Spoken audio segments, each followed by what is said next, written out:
नमस्कार दोस्तों, मैं आशीष ठाकुर स्वागत करता हूं आपका आपके अपने न्यूज़ चैनल समाचार धमाका पर। ध्यान से देखिए ये खबर, क्योंकि हो सकता है ये खबर आपके शहर, आपके गांव और आपके ज़िले से जुड़ी हो। क्योंकि आज हम बात करने वाले हैं देश और दुनिया की तमाम बड़ी खबरों की, राजनीति, कानून व्यवस्था और बड़े फैसलों की। अगर आपने अभी तक हमारे चैनल को सब्सक्राइब नहीं किया है तो अभी सब्सक्राइब कर लीजिए और कमेंट बॉक्स में जरूर लिखिए आप ये खबर किस शहर या जिले से देख रहे हैं। अब बिना समय गंवाए चलते हैं सीधा देश की बड़ी खबरों की ओर। लोकसभा में राहुल गांधी के भाषण के दौरान जोरदार हंगामा देखने को मिला। विपक्षी सांसदों ने विरोध जताते हुए स्पीकर की ओर कागज उछाले। सदन की कार्यवाही कई बार बाधित हुई, जिसके बाद कांग्रेस के 8 सांसदों को निलंबित कर दिया गया।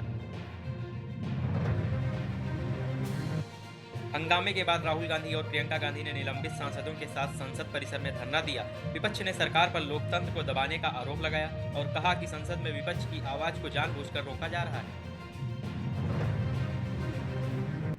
राहुल गांधी ने प्रधानमंत्री नरेंद्र मोदी पर निशाना साधते हुए कहा कि सरकार इतनी डरी हुई है कि उन्हें राष्ट्रीय मुद्दों पर बोलने नहीं दिया जा रहा। राहुल ने इसे लोकतंत्र के लिए खतरनाक बताया और जनता से समर्थन की अपील की। केंद्रीय संसदीय मंत्री किरण रिजिजू ने राहुल गांधी पर सदन की कार्यवाही बाधित करने का आरोप लगाया। उन्होंने कहा कि राहुल बार बार नियमों का उल्लंघन कर रहे हैं और संसद की गरिमा को नुकसान पहुंचा रहे हैं। मणिपुर में बीजेपी विधायक दल की बैठक के बाद नए नेता का चयन कर लिया गया है। पार्टी सूत्रों के मुताबिक जल्द ही राज्य को नया मुख्यमंत्री मिलेगा और शपथ ग्रहण समारोह की तैयारियां शुरू कर दी गई हैं। एनडीए संसदीय दल की बैठक में प्रधानमंत्री नरेंद्र मोदी का भव्य स्वागत किया गया। इस दौरान पीएम मोदी ने सांसदों को संबोधित करते हुए कहा कि धैर्य और निरंतर प्रयासों से ही बड़े परिणाम हासिल होते हैं। भारत अमेरिका ट्रेड डील पर बोलते हुए प्रधानमंत्री मोदी ने इसे भारत की कूटनीतिक जीत बताया। उन्होंने कहा कि इस समझौते से देश में निर्यात, रोजगार और निवेश को मजबूती मिलेगी। विपक्ष ने ट्रेड डील को लेकर सरकार पर किसानों के हितों से समझौता करने का आरोप लगाया। विपक्षी नेताओं का कहना है कि कृषि क्षेत्र को नुकसान पहुंच सकता है और सरकार को पूरी पारदर्शिता दिखानी चाहिए।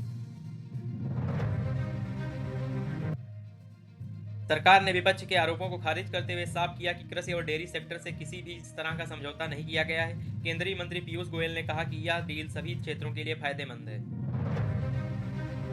पश्चिम बंगाल की मुख्यमंत्री ममता बनर्जी ने बांग्लादेशी घुसपैठ के मुद्दे पर केंद्र सरकार पर हमला बोला। उन्होंने कहा कि सीमा की सुरक्षा केंद्र की जिम्मेदारी है और राज्य सरकार को दोष देना गलत है। बिहार सरकार ने 3.47 लाख करोड़ रुपए से ज्यादा का बजट पेश किया है। बजट में शिक्षा, गांव के विकास और ग्रामीण अर्थव्यवस्था को मजबूत करने पर विशेष ध्यान दिया गया है।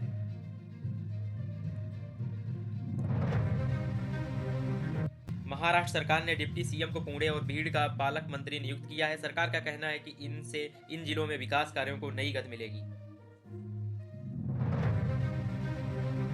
महाराष्ट्र के नांदेड़ जिले में दिल दहला देने वाली घटना सामने आई, जहां एक पिता ने सरपंच चुनाव लड़ने की शर्तों के चलते अपनी बेटी की हत्या कर दी। पुलिस मामले की जांच कर रही है। जम्मू कश्मीर के उधमपुर इलाके में सुरक्षा बलों और आतंकियों के बीच मुठभेड़ जारी है। सुरक्षा बलों को सूचना मिली थी कि 2 से 3 आतंकी इलाके में छिपे हुए हैं। अहमदाबाद में एक मासूम बच्चे के पेट से खिलौना निकालने के लिए करीब 45 मिनट तक ऑपरेशन चला। डॉक्टरों की टीम ने सफलतापूर्वक खिलौना निकालकर बच्चे की जान बचाई। मुंबई में ड्रग्स तस्कर को गिरफ्तार पहुंचे पुलिस टीम पर तलवारों और हथियारों से हमला किया गया। फिर कई पुलिसकर्मी घायल हुए और आरोपियों की तलाश जारी है।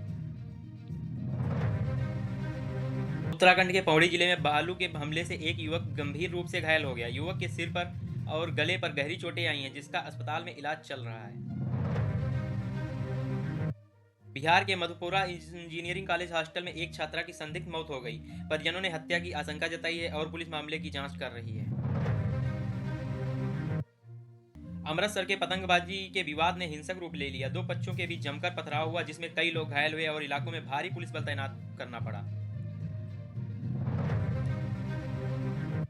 गुजरात के गोधरा में पुलिस ने एक बंद घर से घातक हथियारों का जखीरा बरामद किया है। आशंका है कि इन हथियारों का इस्तेमाल किसी बड़ी वारदात में किया जा सकता था।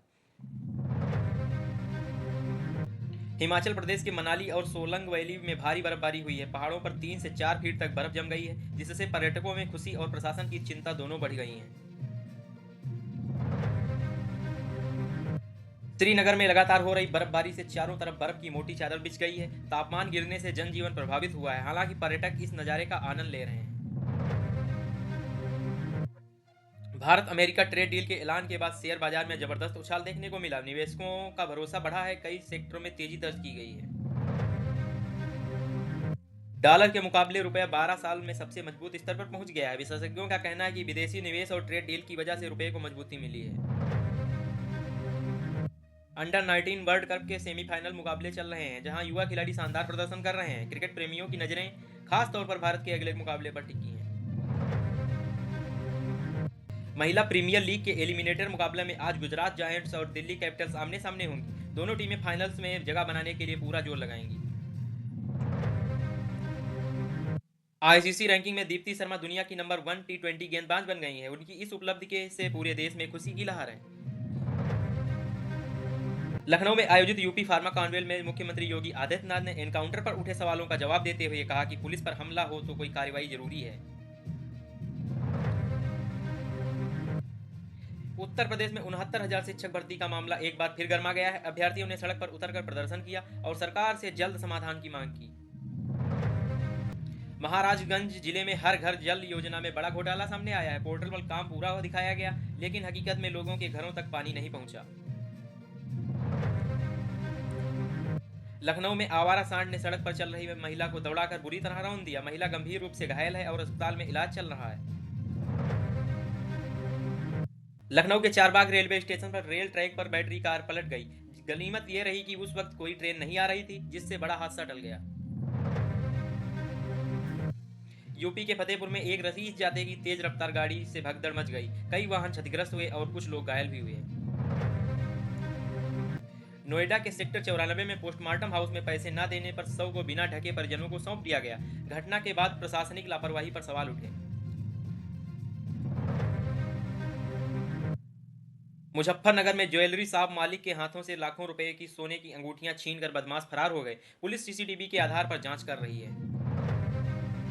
प्रयागराज में चल रहे माघ मेले में देश विदेश से श्रद्धालु पहुंच रहे हैं। आस्था के इस संगम में लगातार भीड़ बढ़ रही है और प्रशासन अलर्ट मोड पर है। मथुरा के द्वारकाधीश मंदिर में ब्रज की होली शुरू हो गई है। मंदिर परिसर में भक्त रसिया गायन और भक्ति गीतों पर झूमते नजर आए। प्रयागराज के 12 इलाके में चोरी के शक में भीड़ ने 2 लोगों की पिटाई कर दी। बाद में पुलिस ने मौके पर पहुंचकर दोनों को सुरक्षित अपने कब्जे में ले लिया। फतेहपुर में तेज रफ्तार वाहनों की टक्कर से कई लोग घायल हो गए। स्थानीय लोगों ने घायलों को अस्पताल पहुंचाया, वहीं पुलिस मामले की जांच में जुटी है।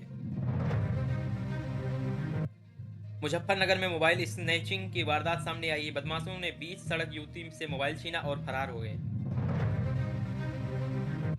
यूपी में शिक्षक भर्ती को लेकर अभ्यर्थियों ने चेतावनी दी है कि अगर जल्द समाधान नहीं हुआ तो आंदोलन और तेज किया जाएगा।